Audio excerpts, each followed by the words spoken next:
¿Qué sucede realmente cuando el último aliento nos abandona? ¿Qué pasa con la conciencia, los amores, los miedos y los apegos que tejimos con tanto esmero durante toda una vida? Esta pregunta, tan antigua como la humanidad misma, resuena en el silencio de nuestras noches más solitarias, en el eco de una voz amada que ya solo existe en la memoria, en esa silla vacía que aún parece guardar la forma de un cuerpo ausente.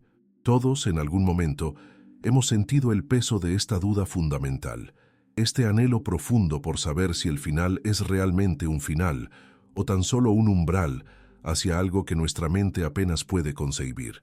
El miedo a lo desconocido y la nostalgia punzante por quienes partieron nos dejan a menudo en un estado de vacío espiritual, buscando una señal, una respuesta, un consuelo que nos susurre al alma que los lazos de amor no se rompen tan fácilmente.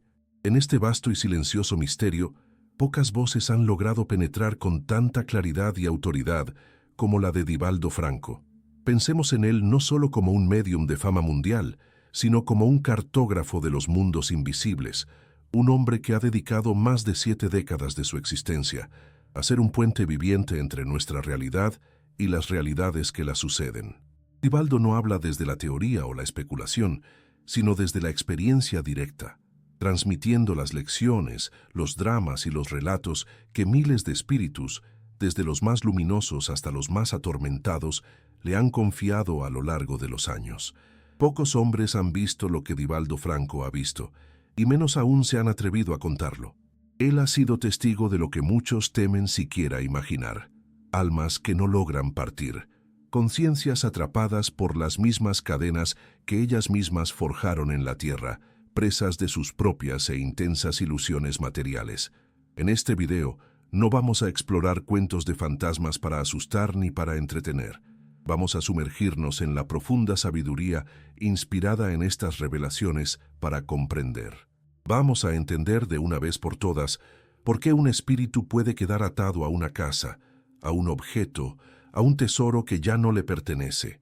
Descubriremos que este fenómeno no se trata de una maldición, de un castigo divino o de un hecho sobrenatural, sino de una ley natural del universo, una ley tan precisa e ineludible como la de la gravedad, una ley que nos dice que somos nosotros, y solo nosotros, los arquitectos de nuestro destino después de la muerte. Lo que estás a punto de escuchar tiene el potencial de cambiar para siempre tu forma de ver la vida, la muerte y, sobre todo, el verdadero y eterno valor de las cosas. Si sientes que tu alma está buscando estas respuestas, si alguna vez te has preguntado por qué duele tanto la pérdida y qué hay más allá, detente un momento y escribe en los comentarios «Quiero entender o que vem depois da morte». Hazlo como un primer paso, una declaración para abrir tu mente y tu corazón. Y si este viaje resuena contigo, suscríbete al canal. No lo hagas por nosotros. Hazlo por tu propia alma, que merece encontrar la paz y la comprensión que tan desesperadamente anhela. Nuestra vida es una historia de posesiones. Desde el primer juguete que con orgullo infantil llamamos mío, hasta la casa que construimos con el sudor de nuestra frente, pasamos los días acumulando, cuidando y protegiendo nuestros bienes. Casi sin darnos cuenta, empezamos a definirnos por lo que tenemos: el coche que conducimos, la ropa que vestimos, el saldo en nuestra cuenta bancaria. Construimos un castillo de aparente seguridad con muros hechos de materia, creyendo que mientras más gruesos y altos sean, más a salvo estaremos de las inevitables tormentas de la vida. Pero ¿qué sucede cuando la tormenta final, la muerte, llega y derriba todos los muros sin esfuerzo? ¿Qué queda de nosotros cuando nos arrebatan todo aquello que, erróneamente, creíamos ser? Esta es la pregunta que nos introduce en el corazón del primer gran misterio, la verdadera raíz de las cadenas que pueden atarnos después de la muerte, la naturaleza del apego. La doctrina espírita, a través de las profundas reflexiones inspiradas por mentores espirituales como Divaldo Franco, nos enseña a hacer una distinción crucial y liberadora. Una cosa es el amor y el cuidado, y otra, muy distinta, es el apego. Cuidar de tus bienes, sentir gratitud por tu hogar o velar por la seguridad de tu familia son sentimientos nobles y necesarios, pero el apego es una condición enferma del alma que nace del miedo y se alimenta del egoísmo. Es la creencia ilusoria de que nuestro valor, nuestra identidad y nuestra felicidad dependen de esos objetos externos y transitorios. El individuo apegado no tiene cosas, es poseído por ellas. Su alma, sedienta de eternidad, se enreda en la materia y trata de saciar esa sed en fuentes que se secarán. Es un profundo error de cálculo espiritual, una apuesta por lo efímero, olvidando que la única propiedad real, la única que jamás nos podrán quitar, es la que llevamos dentro, nuestro carácter, nuestros aprendizajes y nuestras virtudes morales. Somos meros administradores temporales, no dueños. El apego es el ancla que impide al barco del alma zarpar. En una de sus comunicaciones, un espíritu relató con una angustia palpable su propia historia. En vida, había sido un hombre inmensamente rico, pero su fortuna se convirtió en su obsesión. Su mansión era un mausoleo de sus logros materiales. Cuando murió, su conciencia, tan fuertemente anclada a sus posesiones, simplemente se negó a aceptar la realidad y se rehusó a partir. Describió la terrible agonía de ver a sus herederos disputarse sus bienes, de observar cómo sus objetos más preciados eran vendidos, regalados o arrinconados en el olvido. Él intentaba gritarles, advertirles, proteger lo que aún consideraba suyo, pero su voz era solo silencio y su presencia una sombra impotente. Estaba prisionero en su propia casa, no por muros físicos, sino por las paredes invisibles de su propia codicia. Sufría no por haber perdido la vida, sino por haber perdido el control sobre sus cosas, lo que demostraba la tragedia de haber fusionado su identidad con su riqueza.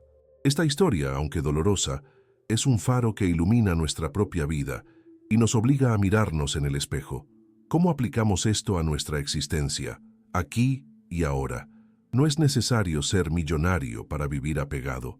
Podemos estar encadenados a un simple objeto con valor sentimental, a un coche que nos da estatus o a un título académico que define nuestro ego si hacemos de ello el centro de nuestra vida. El ejercicio práctico y valiente es preguntarnos, si perdiera todo lo material mañana, ¿qué quedaría de mí? ¿Quién sería yo realmente? El desapego no significa vivir en la miseria, significa vivir en la libertad. Es usar y disfrutar de los bienes materiales como herramientas, como bendiciones temporales, pero sin permitir que nuestra alma se confunda con ellos. Es entender que somos viajeros y que la mochila debe ser ligera. Si este concepto te hace reflexionar, comparte este video con alguien que necesite escuchar este mensaje de liberación. Por tanto, el apego no es solo un error filosófico, es la primera piedra, la fundamental, en la construcción de nuestra propia prisión espiritual. Es un ancla que lanzamos con fuerza en el puerto seguro de la vida terrenal, sin darnos cuenta de que, cuando llegue el momento inevitable de zarpar hacia el vasto océano de la eternidad, esa misma ancla nos impedirá movernos, dejándonos varados en la orilla. Pero, ¿cómo funciona exactamente este mecanismo? ¿Cómo es posible que un sentimiento, una idea, pueda tener la fuerza para retener a un alma? La respuesta nos lleva al siguiente nivel de comprensión, a un elemento sutil y poderoso que nos conecta con la materia y que puede ser tanto nuestro puente hacia la evolución como nuestra celda.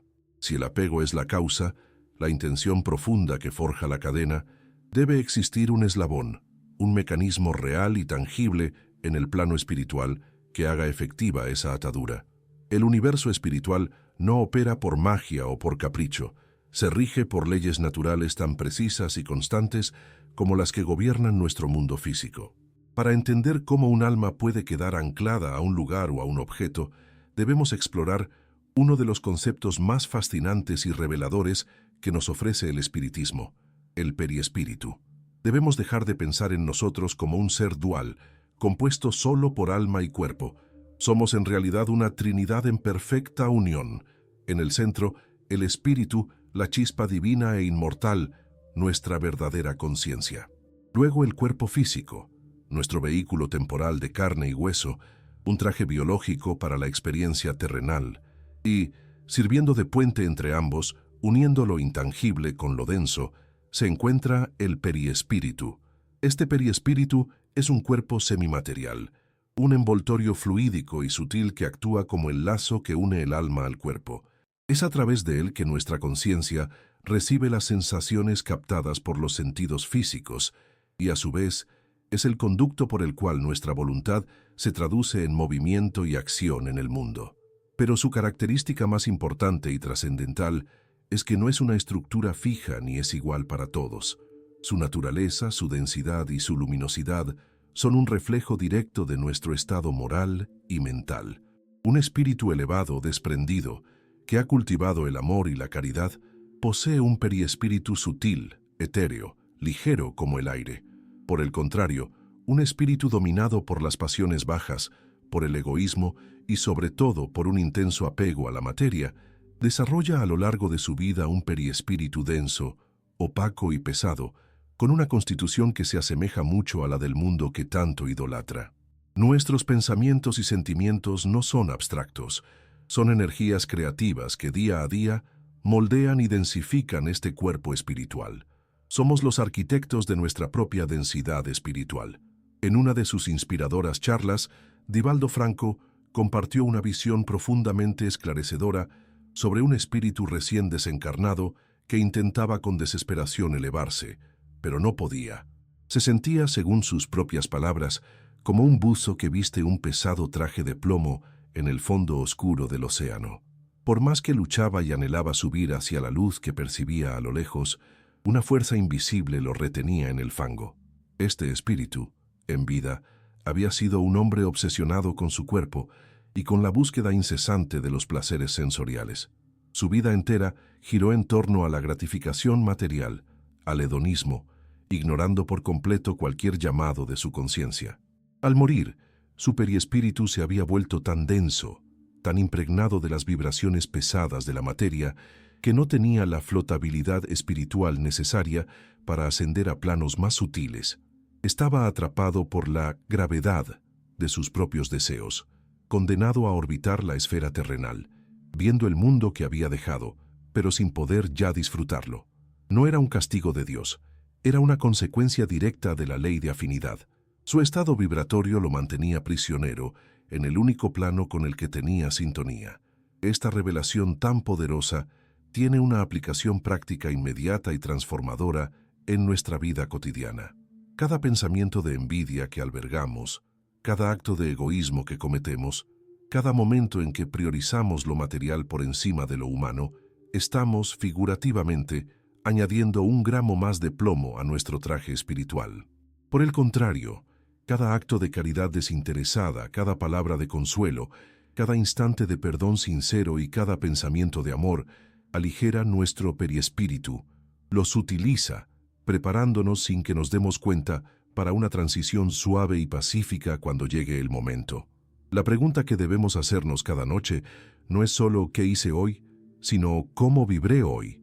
¿Mis pensamientos y emociones me elevaron o me hundieron un poco más en la materia? Si sientes que esta verdad resuena en tu alma, detente un instante y escribe en los comentarios: elijo aligerar mi espíritu.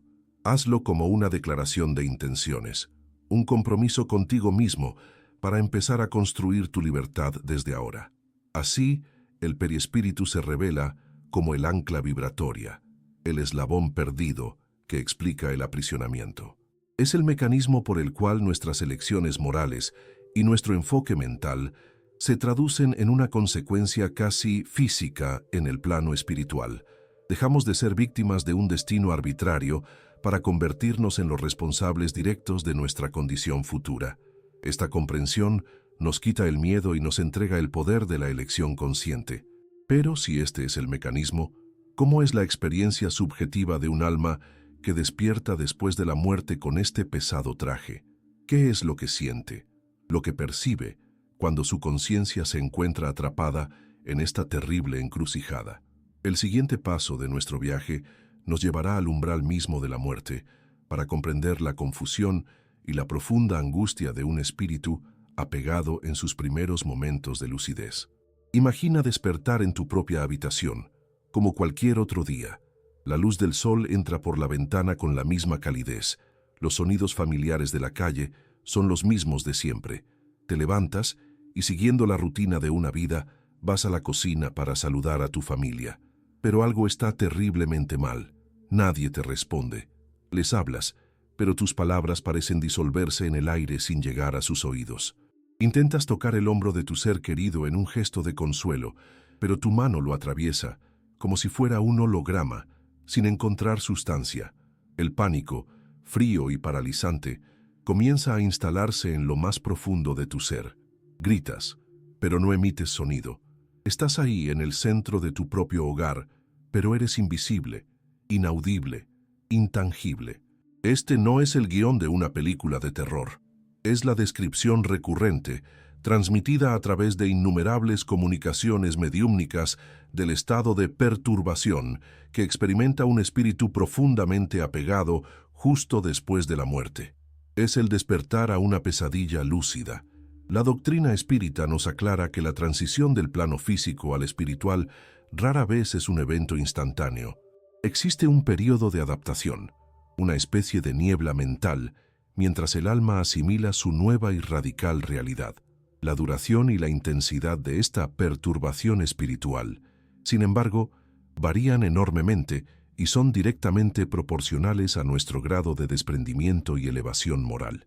Para un alma preparada, que ha vivido consciente de su naturaleza inmortal, este estado puede durar apenas un instante, tan simple como cruzar el umbral de una puerta. Pero para el espíritu materialista, cuya identidad, seguridad y propósito estaban completamente anclados en el mundo físico, esta transición se convierte en un proceso largo, penoso y terriblemente agónico. Su mente, condicionada por décadas de negación de la realidad espiritual, se niega a aceptar la evidencia, aferrándose desesperadamente a la ilusión de que sigue vivo, porque para él, la idea de existir fuera del cuerpo es simplemente inconcebible. La muerte no cambia al ser, solo revela quién es realmente. La literatura espírita documenta casos que ilustran la profundidad de este horror. Uno de los más impactantes es el de un espíritu que se había quitado la vida en un acto de extremo apego a la existencia material. Al comunicarse después de su muerte, aún en un estado de terrible confusión, afirmaba con vehemencia: «No estoy muerto». Su tormento, sin embargo, era indescriptible. Debido a que su perispíritu permanecía fuertemente ligado a su cuerpo físico en descomposición, él añadía con desesperación: «Pero siento cómo los gusanos me roen». Evidentemente, los gusanos no consumían su cuerpo espiritual, sino sus despojos mortales.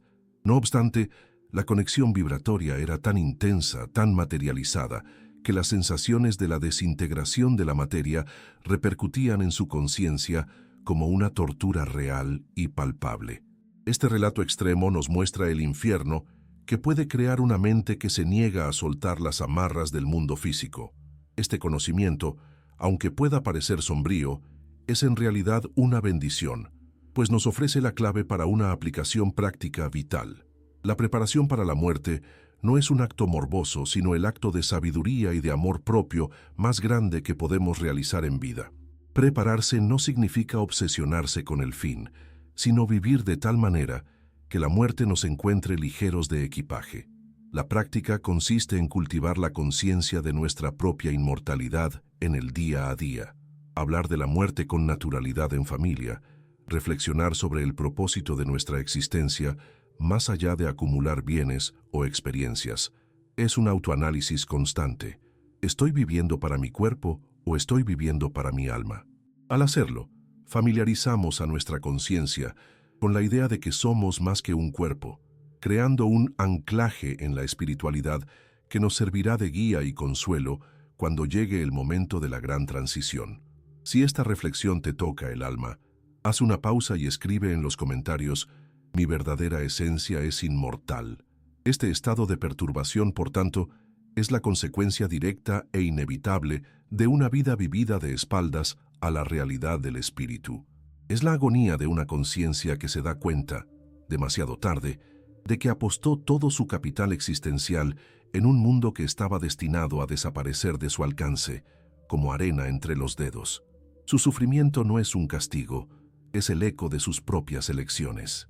Pero, ¿qué ocurre cuando esta presencia perturbada, confundida y sufriente permanece en un lugar habitado por los vivos. ¿Cómo interactúa esta energía con la nuestra?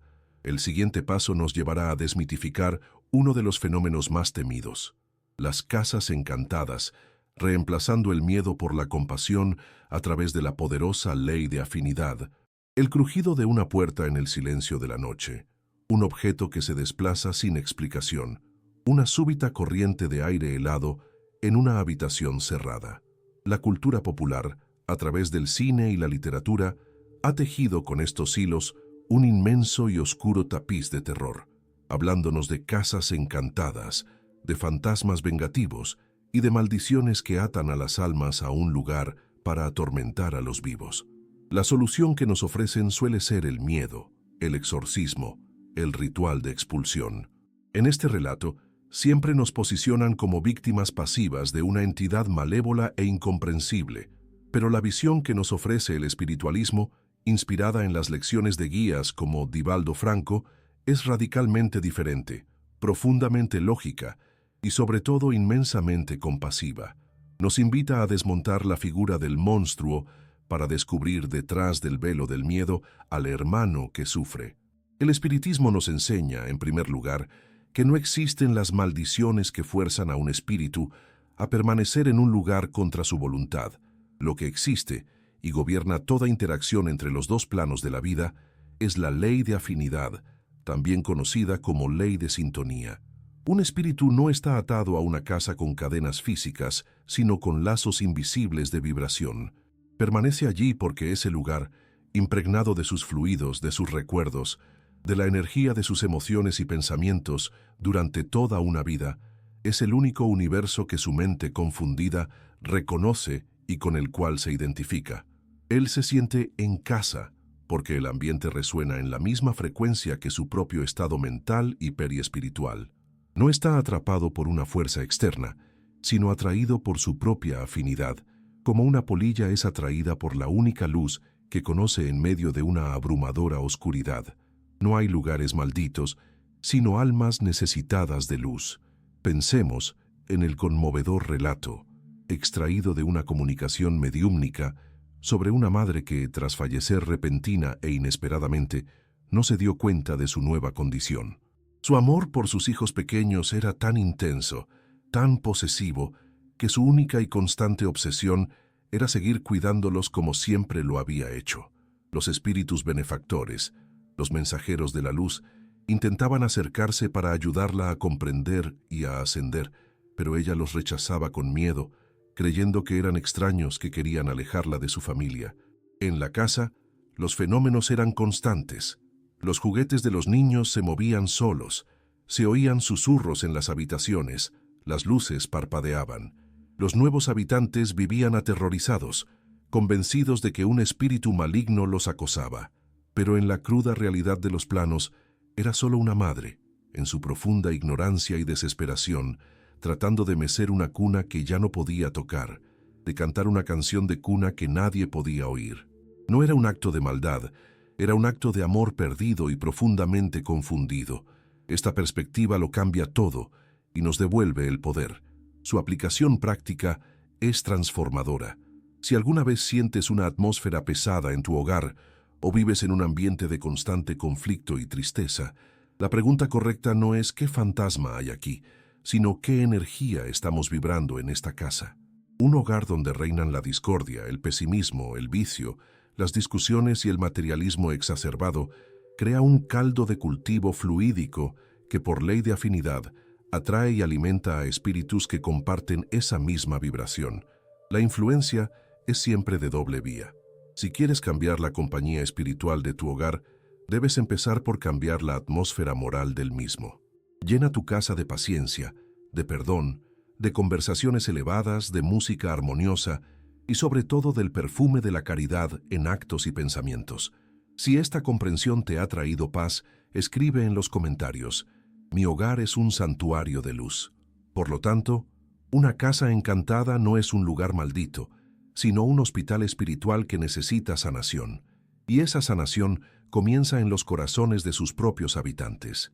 Al elevar nuestra propia vibración, no solo nos protegemos y creamos un escudo de luz a nuestro alrededor, sino que convertimos nuestro hogar en un ambiente inhóspito para las sombras, y lo que es aún más hermoso y sublime, ofrecemos una oportunidad de esclarecimiento para el espíritu confundido que pueda estar cerca.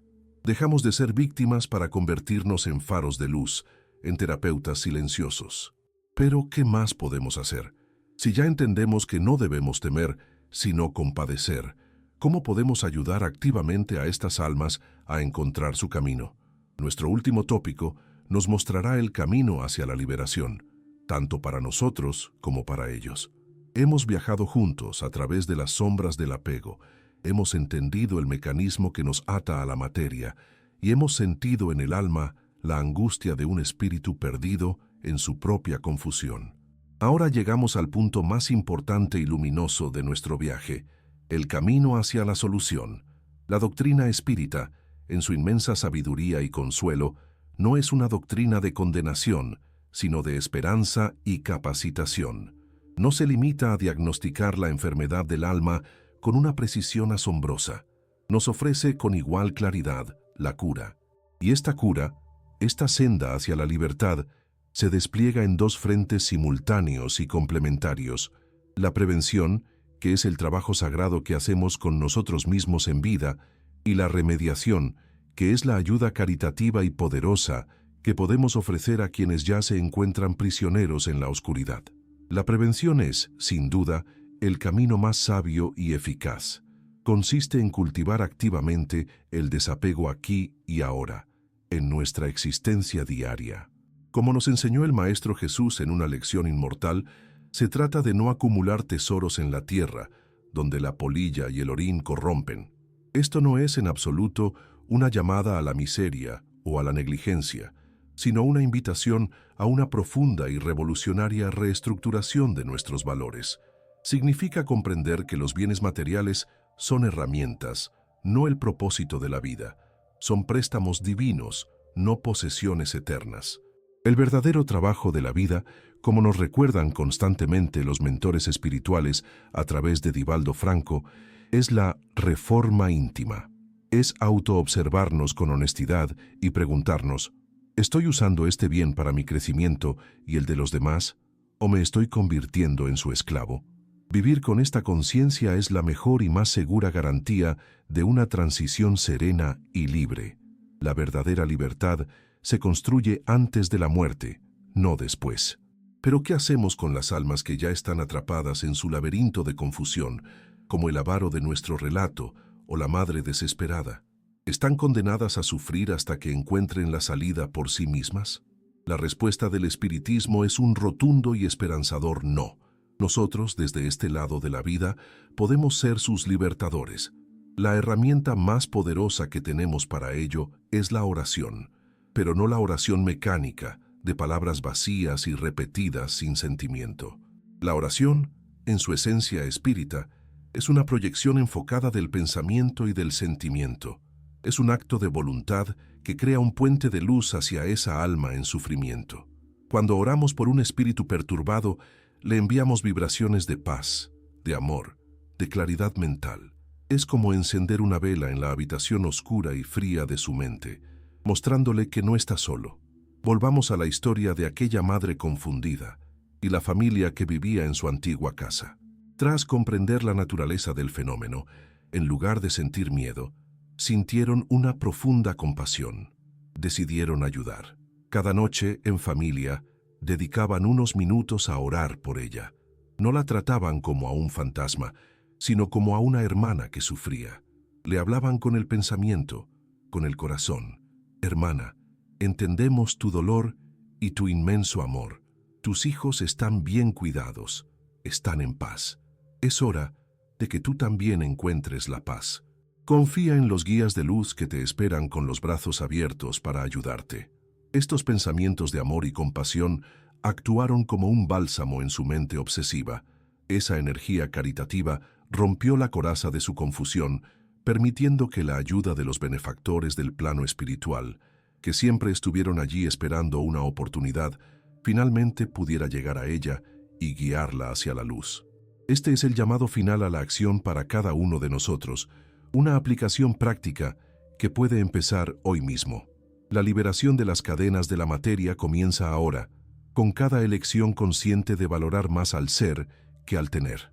Y esa liberación se extiende en un acto de caridad universal al comprender que podemos y debemos ayudar a quienes están perdidos. Si conoces un lugar o una situación donde se percibe una influencia espiritual perturbadora, no acudas con miedo, sino con compasión. Ora, pide por esa alma, envíale luz.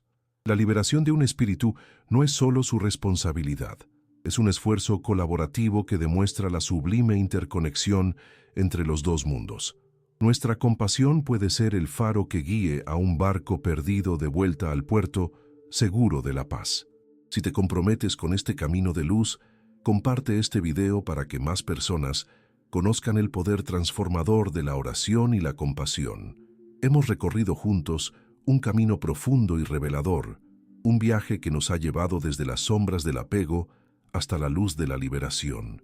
Hemos desenmascarado la verdadera naturaleza de las cadenas que pueden retener a un alma, descubriendo que no son forjadas por un poder externo, sino por nosotros mismos, en la fragua de nuestros propios deseos y temores. Comprendimos que el periespíritu, nuestro cuerpo espiritual, se convierte en el ancla o en las alas según la densidad de nuestros pensamientos y afectos. Vimos que la transición a la vida espiritual puede ser una agonía confusa para quien se aferra a la materia, y que los fenómenos de las casas encantadas, lejos de ser motivo de terror, son en realidad un llamado silencioso de un alma que sufre y necesita nuestra compasión. Más importante aún, hemos aprendido que no estamos indefensos. La visión espírita, aclarada por décadas de trabajo de almas como la de Divaldo Franco, nos devuelve el poder y la sagrada responsabilidad sobre nuestro destino. Nos enseña que la verdadera libertad se comienza a construir en vida, a través del desapego consciente y de la reorientación de nuestros valores, priorizando los tesoros imperecederos del alma sobre las ilusiones transitorias de la materia. Y nos muestra que la caridad más sublime es aquella que cruza las fronteras de la muerte, a través del poder de la oración sincera, que actúa como un faro de luz en la oscuridad de una mente perturbada. La prisión de la materia es, en última instancia, una celda con la puerta abierta, pues el destino de todas las almas, sin excepción, es el progreso infinito hacia la luz. Ahora que sabes esto, ahora que entiendes la naturaleza de estas cadenas y el poder que reside en tu corazón para romperlas, tanto para ti como para los demás, la pregunta final resuena con una fuerza inmensa y transformadora. ¿Cómo vas a vivir de ahora en adelante? ¿Qué tesoros elegirás acumular a partir de este instante? ¿Los que el tiempo y el polvo convertirán en nada, o los que construirán la solidez de tu eternidad? Deja que tu fe y tu intención se manifiesten con fuerza. Escribe en los comentarios: «Estou pronto para entender a vida além da morte». Declara tu decisión de vivir con una conciencia más elevada y un corazón más libre, y no te detengas aquí. Este conocimiento es solo el comienzo de un viaje fascinante hacia el autoconocimiento y la verdad espiritual. Assine agora e continue sua jornada. A próxima revelação pode mudar tudo.